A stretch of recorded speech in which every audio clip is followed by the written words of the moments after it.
Allah Subhanahu wa taala. Pada pagi hari ini saya akan menyampaikan yang agak khusus, tidak seperti biasanya. Biasanya saya membahas tauhid, tapi khusus hari ini karena saya terpicu oleh pertanyaan itu.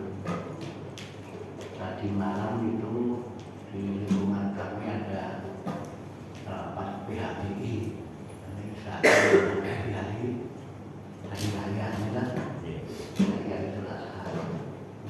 Kebetulan saya sebagai tanda petik ya, ini pernah ketua PHBI beberapa kali berarti dituake.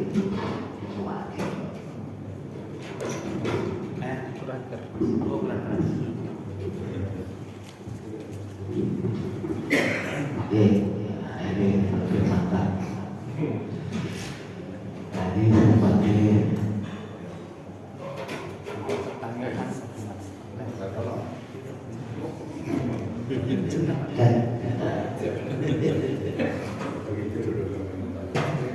ada pertanyaan dari panitia tahun ini. Sesoal Idul Adha hari Jumat atau apa? Kalau panjenengan melihat anggaran itu hari Jumat tanggal 6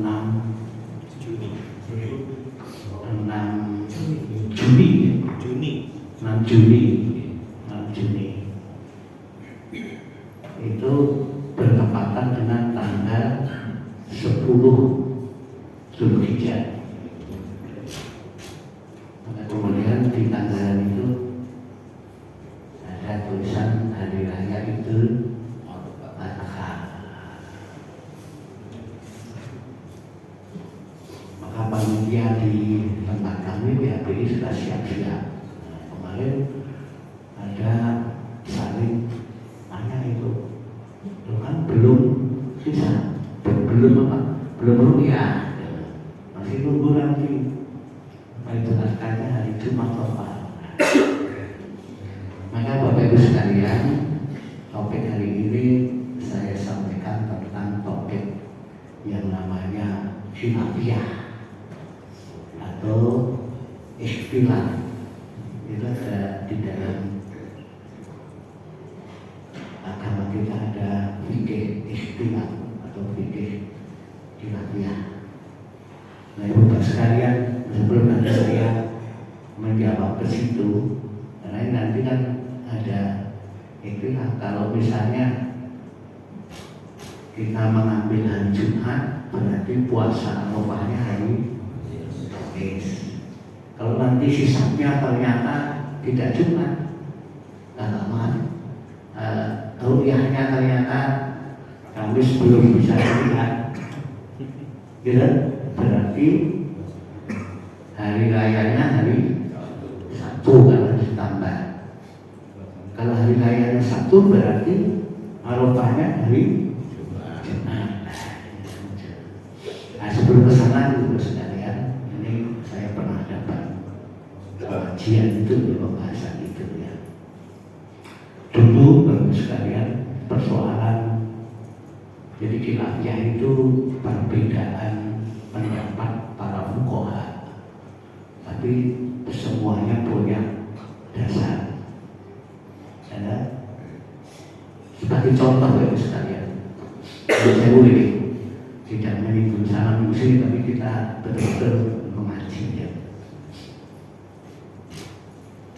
Ada sebagian dari kita itu kalau subuh berkulur, lihat ya. Wonten sing boten. Kalau lagi neng Jogja tahun 80-an itu, dari kos itu, neng kos itu lorong macam, neng subuh. Kulon karena ini teman-teman dari Jawa Timur, kemudian neng subuh orang. Ketika tidak tahu ilmunya kan, kalau TV jadi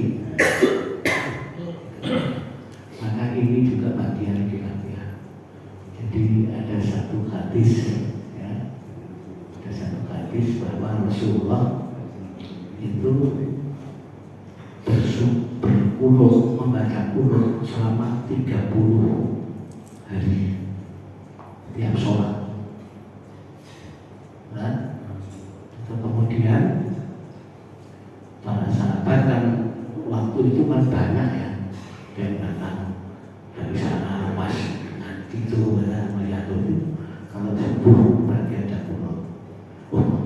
Dan kok luar ya, kalau apa itu Isya juga begitu. Kalau begitu ini sholat kita sekarang pakai kunut, kurang ke daerahnya.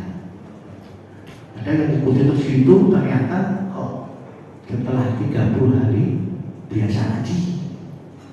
Kemudian setelah diruntut, kenapa begitu? Karena pada saat itu ada sesuatu yang harus berdoa yang sangat kuat, sehingga setiap sholatnya itu dilengkapi doa kunut, berdoa di dalam sholat. Terus kesini ada Imam Syafi'i. Imam Syafi'i itu kalau bahasa kita, bahasa pengajian, beliau itu adalah mungkin kalau bahasa kampus profesor kunut lah kira-kira itu. Beliau yang kemudian mengajarkan atau memberikan apa itu statement bahwa kalau subuh itu utama untuk diberi bacaan kunut. Ada kejadian pada saat itu Imam Syafi'i itu ke Madinah, acara apa itu ya, ulama ya, ke Madinah. Itu kemudian di Madinah itu mayoritas mazhabnya mazhab Imam Hambali ya. Yang kemudian mayoritas juga kalau subuh tidak mengamalkan kunut. Tapi Imam Syafi'i tadi adalah kalau bahasa kampusnya profesor kunut. Nah, kalau ini profesor maka Imam Syafi'i dipersilakan. Pak Imam, panjenengan yang imam di masjid ini, ya ada para pembesar-pembesar, ada tamu imam ini. Dan terjadilah Imam Syafi'i ini sholat subuh di Madinah. Ada tak? Tidak pakai kunut. Dia tidak pakai kunut. Maka setelah sholat baca ini. Kalau misalnya pakai bahasa kita ya, panjenengan kok tidak kunut? Padahal tadi kalau panjenengan kunut kita juga sudah siap mengikuti. Apa jawab Imam Syafi'i? Ini kan pendapatku. Jadi mayoritas dari masyarakat sini tidak menggunakan kunut, maka saya tidak berkunut hari ini. Ini juga ranah khilafiyah. Jadi kita bisa mengambil pelajaran. Beliau yang mengusulkan kalau subuh kunut, tapi ketika beliau disuruh imam di tempat yang di situ tidak kunut, beliau juga tidak berkunut. Maka ini pelajaran berharga sebetulnya bagi kita untuk kita itu milah-milah ini urusan apa, kalau urusan khilafiyah, urusan ikhtilaf, caranya begitu, karena ini istihad para imam. Kemudian ada contoh lagi, apakah itu ada pada zaman Rasulullah? Ada. Jadi satu saat dalam kisahnya itu para sahabat itu diutus Rasulullah. Saya lupa kemana itu, berapa rombongan gitu. Terus kemudian berangkatlah naik onta, beberapa orang berangkat naik onta. Nah, sampai di jalan masuk kalau nggak salah sholat zuhur. Ayo berhenti kita sholat zuhur. Kemudian pada turun, loh nggak ada air, ya sudah, bukankah Rasulullah mengatakan kalau mau bersuci tidak ada air kita boleh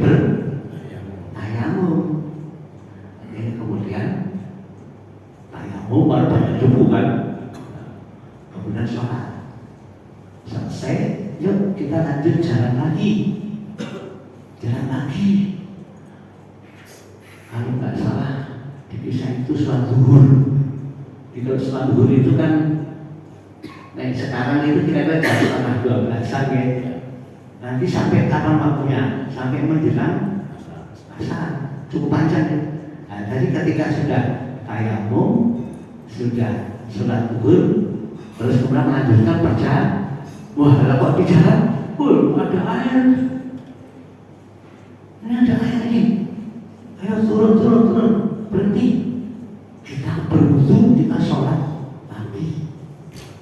Terjadi itu pertentangan. Tadi kan sudah sholat. Tadi kan kita belum wudu, tadi bertayamum. Nah, bukankah ketika kita mau bersuci tidak ada air boleh tayamum? Kan lebih kira-kira ya, saya skenakan itu kan lebih ada air. Kita juga masih ada waktu sholat zuhur. Nah, kemudian ada sebagian yang turun berwudu sholat zuhur lagi. Ada yang tetap mempertahankan yang tadi kalau sudah sholat zuhur. Selesailah kisah, selesailah tugas, semuanya pada wajib kepada Rasulullah. Kemarin itu ada begini ya Rasulullah. Maka kemudian Rasulullah tidak menyalahkan satu dengan yang lain. Ini termasuk juga termasuk ranah khilafiyah. Dan kemudian muncul satu hadis, kalau nggak salah begini lafadznya, istihad salah pahalanya 1, istihad benar pahalanya 2. Tetapi kita tidak tahu mana yang benar, mana yang salah. Yang tahu adalah Allah Subhanahu wa Ta'ala. Ini juga menjadi bagian yang perlu kita masuk ke dasar. Urasah apa itu? Berkejagaan. Maka tadi tak bacakan ayat. Jadi intinya adalah ayat di surat Al-Imran 1:03, 1:02, 2:3 tadi kita ada perintah untuk saling apa itu, jangan bercerai-berai, bersatu. Karena persatuan itu menjadi bagian yang rahmat yang luar biasa dari kita. Jangan sampai kita gampang diobok-obok gara-gara persoalan-persoalan kira-kira. Nah, ini buaya apa itu? Saya punya buku yang tebal kira-kira 7 cm yang membahas tentang fikih ikhtilaf. Itu banyak contoh. Jadi perbedaan yang model-model begini itu tidak hanya sekarang. Sekarang lebih lebar lagi karena apa itu, pengembangan teknologi, kemudian manusianya pada semakin apa itu cerdas gitu ya. Sekarang lebih lagi itu persoalan begitu, ya kan? Nah, itu namanya perbedaan pendapat yang masih bisa ditoleransi. Kemudian kalau itu terjadi, bagaimana cara mengamalkannya? Kembali kepada kita masing-masing. Kalau kita nggak punya ilmu bingung, tanya Pak Imam, besok ada ya kapan? Tanya apa itu? Ya pemuka, misalnya. Nah sekarang kalau kita tadi malam itu saya ditanya, so kapan kuwi? Kalau panjenengan melihat ditanggalkan tanggal 6 itu merah. Nah, tanggal 6 merah itu yang disitu ada tulisan adalah hari raya Idul Adha, itu berdasarkan hisab. Jadi ada 2 metode menentukan tanggal. Ada sudah masuk tanggal belum 2 metode. Satu metode hisab, menghitung 5 hari itu ada nggak ini. Kita punya ahli, Pak Rinto itu ahli hisab itu, ya. Pak Rinto itu sering dimintai apa itu pendapat itu oleh MUI, Jogja, ya. Pak Rinto tadi hisab. Jadi menghitung, loh bisa dihitung toh? menentukan tanggal bisa. Karena Allah mengatakan peredaran bulan, peredaran bumi, peredaran bumi mengelilingi matahari, bulan mengelilingi barat, ini semuanya dalam jalur yang teratur dan kontinu. Jadi kalau sesuatu yang teratur kontinu itu bisa dihitung. Kapan dia di sini, kapan dia di situ, dia dihitung. Ya, nah inilah yang menjadi dasar ilmu hisab. Itu sampai kalau misalnya Yun Sewu yang sekarang itu sesuk tanggal sakmene jam sakmene ono gerhana bulan, sesuk jam sakmene tanggal sakmene ono gerhana matahari. Kok ngerti? Jadi itu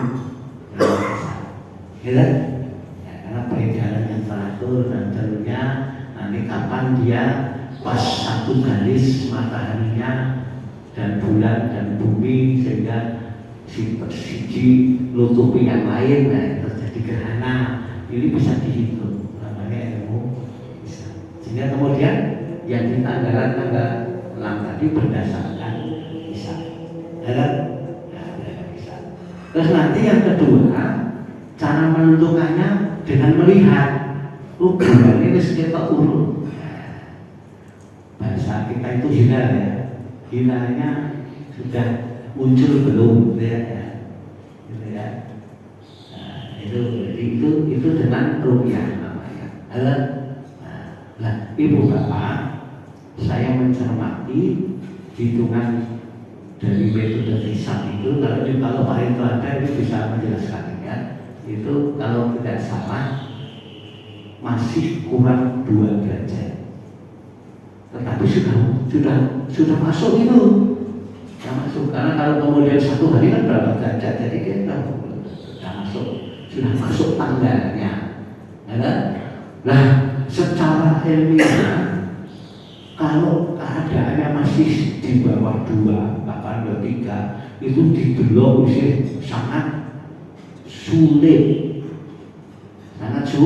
sulit. Ya, keajaiban kalau nanti bisa dilihat. Nah, maka kemungkinan menurut prediksi kami tahun ini hari raya Idul Adha ada 2. Yang tadi nanti memakai metode melihat itu belum bisa dilihat, berarti bulan Dzulqa'dah ditambah 1 hari, mundur 1 hari. Baru berikutnya tanggal 1 bulan Dzulhijjah. Maka kemudian kedua. Nah, ini namanya juga ranah khilafiyah. Karena boleh dilihat ya, boleh dihisab. Sehingga tidak perlu muncul efeknya nanti kalau kemudian hari Jumatnya Idul Adha berarti Arafahnya hari Kamis. Kalau dia ngambil nanti misalnya nanti terjadi rukyahnya belum dilihat, kemudian hari Idul Adha-nya hari Sabtu, berarti Arafahnya beda. Ya, ini juga khilafiyah. Ya, khilafiyah di dalam hari Arafah itu hadisnya kan apa itu, bahwa hari Arafah itu hari ketika para jamaah haji berada di wukuf di padang Arafah. Nah, kebetulan pada saat itu tanggal 9 Dzulhijjah. Maka berarti pakai patokan wukuf atau pakai patokan tanya, sangat mungkin suatu saat bisa berbeda. Jadi ini juga khilafiyah. Nah, kalau pakai patokan kejadian berarti ya zaman dulu sulit, tapi sekarang ngetok ke HP, saudara kita sudah ada di sana, gitu kan? Nah, betul nggak? Betul. Jadi ketika waktu saya haji 2003 itu, terus kemudian sampai rumah Jogja tahun 2004. Jadi saya itu 1 tahun ya, karena mangkatnya Desember 2003, mulai wis Januari 2004. Ketika 2003 kan saya berarti wukufnya di Tanah Suci, berarti ketika 2024 sudah sampai di rumah, kan tidak wukuf. Nah, gitu ya. Nah, kemudian waktu itu seingat saya 2004 itu terjadi perbedaan tentang hari raya Idul Adha, bedanya antara Isya dengan Ru'yah. Saya kan sing kenceng-kencenge bar haji dikelingan wukuf neng Arafah, gitu loh. Konco sing mangkat 2024 kan ngirim berita, hari ini kami wukuf, hari ini tanda-tanda. Jadi hati saya bergetar, aku ini kan aku wukuf, maka saya hari raya itu apa itu Adha ya hari ngikutin apa itu karena ketika dia wukuf saya puasa, nah, karena kalau saya orang-orang yang tidak wukuf itu disunahkan untuk berpuasa. Nah, ketika itu saya puasa, maka kemudian besok paginya saya hari raya. Tapi waktu itu belum pemerintah belum. Tapi ada teman juga yang sudah sebagian hari raya. Maka kemudian saya tinggalkan Perumnas. Hari itu saya cari di mana tidak ada, di sana ada, di sana ada, di sana ada. Saya ke situ. Paginya saya kan kebetulan waktu itu sebagai pengurus PHBI, untungnya di bagian bendahara. Jadi saya tetap datang ke lapangan. Berikutnya, misalnya sholat kemari, saya dari mana? Saya bertugas untuk ngopeni apa itu infak, ya kan? Ya tidak ada masalah. Nah, jadi cara saya mensikapi, ya kan? Tidak kemudian karena ini saya tahu persis ini namanya kilat. Jadi begitu Bapak Ibu sekalian, ya. Jadi begitu caranya menghadapi ilmu-ilmu yang apa itu amal-amal yang dilalui. Arab sholat kemarin Ramadan tarawih 11 apa 23, betul? Arab 4-4-3 apa 2-2-2-2-3. Malah Ramadan kemarin itu ada teman-teman yang umroh, ada umroh 1 bulan, kan udah ada umroh satu bulan gitu. Selama Ramadan ada di sana. Cerita, aku kadang melu tarawih bengi, kadang melu tarawih bar Isya. Aku kadang melu tarawih sing 11, aku kadang melu tarawih sing mana orang syukur ya. Piro punjul meneh. Jadi di sana sudah itu. Nah, boleh. Itu namanya kilat. Jadi banyak sekali persoalan-persoalan, ya, apa itu amal-amal yang kok beda. Ya itu memang boleh begini, boleh begitu. Nah, amalan-amalan yang seperti ini Bapak Ibu sekalian, itu amalan yang digolongkan dalam khilafiyah, boleh dilakukan karena semuanya mempunyai dasar. Tetapi jangan asal beda lah, no ya. Asal beda ini sakarepe iki. Yang kedua, misalnya saya lupa tahun berapa itu.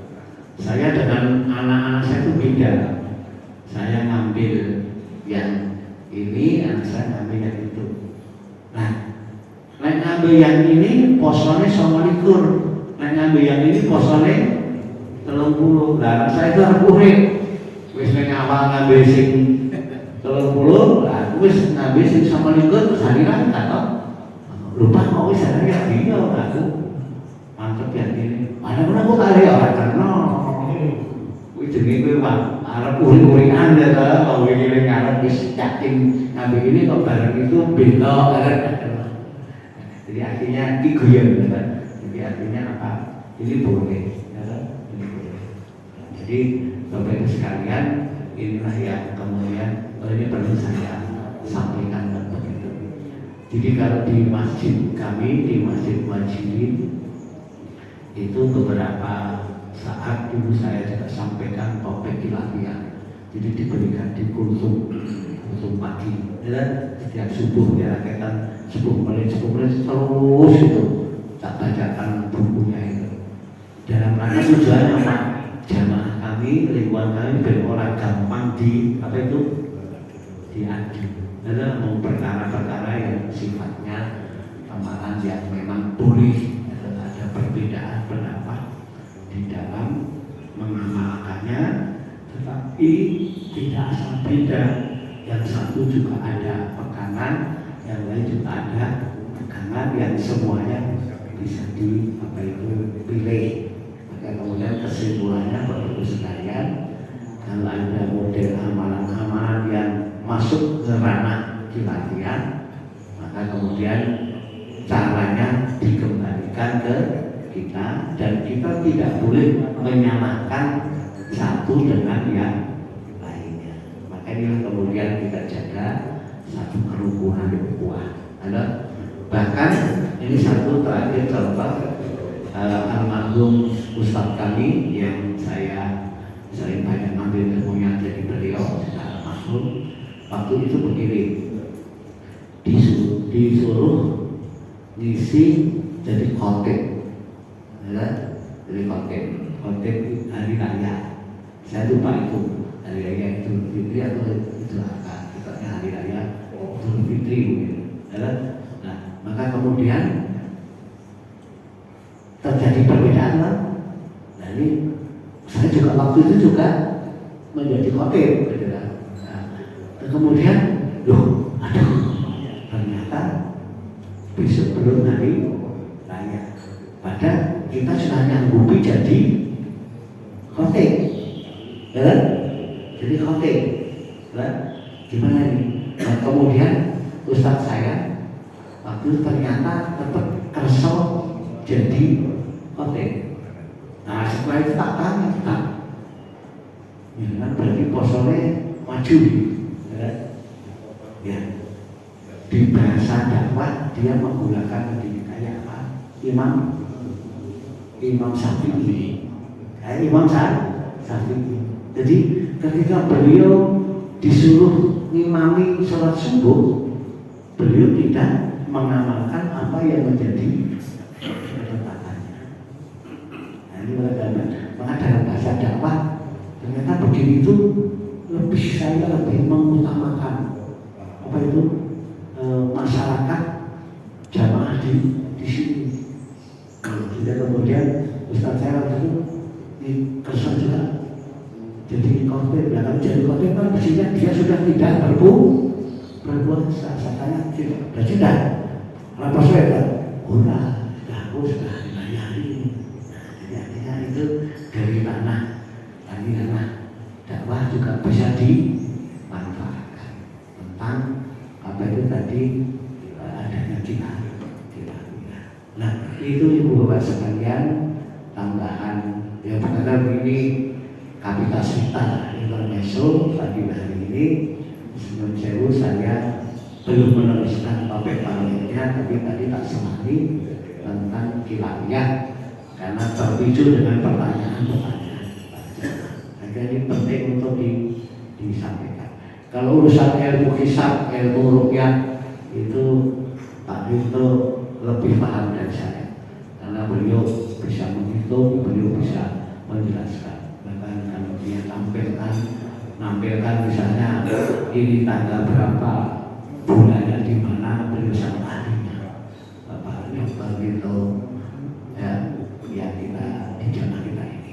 Demikian Bapak Ibu sekalian, semoga ini menjadikan catatan kita dan kita tetap menjaga apa itu kekompakan kita di dalam berkuat, dan kita apa itu jangan mudah dibuat cerai-berai, karena musuh-musuh kita di luar punya tujuan itu. Dan kadang-kadang dipakai yang sederhana, yang kemudian apa itu biar dia bercerai-berai. Itu kalau menurut saya ya, kalau orang-orang awam yang itu masih gampang loh itu. Bisa tetangganya apa itu begini, apa itu begitu, bahkan begini. Ini satu guyon ya.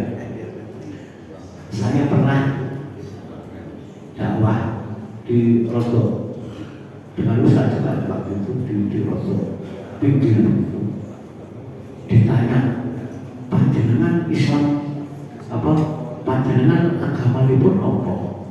Kulo Muhammadiyah. Maksudnya panjenengan agama apa? Kulo NU. Jadi di tempat yang sangat awam banget ini ada yang waktu itu ada yang berpendapat bahwa Muhammadiyah itu agama, NU juga agama, dan sudah salah kaprah ya kan? Jadi maksudnya jangan Islam, Islam jadi artinya di tempat yang sangat terpencil itu bisa begitu loh, itu sampai agamanya nopo Muhammadiyah, agamanya nopo NU, agamanya nopo persis, agamanya nopo ya. Jadi artinya sampai segitu. Ini mungkin kan sampai kencangnya apa itu, kencangnya di kota jangan begitu, nggak ada ayatnya, maka janganlah kamu berjalan ya, bersatulah. Urusan yang seperti ini urusan masuk Iran. Ini semoga bermanfaat. Wassalamualaikum warahmatullahi wabarakatuh.